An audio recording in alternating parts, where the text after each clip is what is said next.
The Total Miner community hasn't had a whole lot to be excited about recently, with delays in development pushing back any estimates we had on the release of multiplayer for the Steam version of the game. Fans are understandably pretty antsy. It's been a bit of a disappointment, to say the least. On the bright side, though, there is a brand new game on the horizon next year, which shares many similarities to the creative features of Total Miner, while having outstanding core aspects of the game besides that. As you may have guessed from the title, that game is Hytale, and I couldn't be more excited to talk to you guys about it today. For those who haven't heard, Hytale is an upcoming block-building game with a heavy emphasis on its world editor, as well as in the combat and RPG elements that are heavily emphasized in the game's primary game mode. In terms of those creative features specifically, the world editor that Hytale provides overlaps significantly with some of the features that you'd see in Total Miner. Some of the most notable inclusions are live scripting, support for custom mobs and items, a wide variety of textured blocks and accent blocks, as well as powerful creative tools.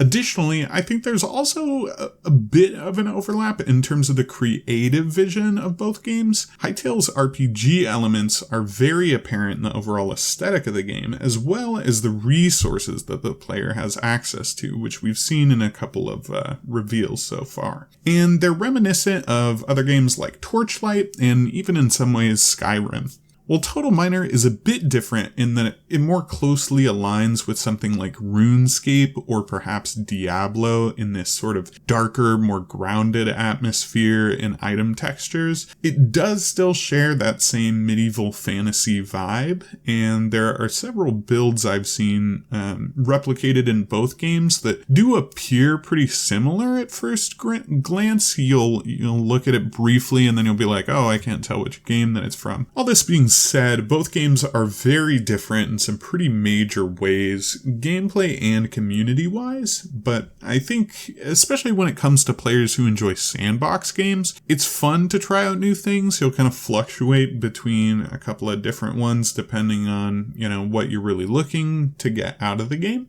So if you haven't considered or looked into Hytale yet, and you are a Total Miner fan, I would definitely recommend it, especially given everything that's happening in the community right now. I think that things are definitely very slow. We have some hope on the horizon, but there hasn't been a lot of communication about it. So definitely check out Hytale.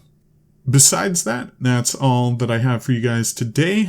If you did like the video, please let me know in the comments down below, as well as what your thoughts on Hytale and Total Miner are. And thank you for watching.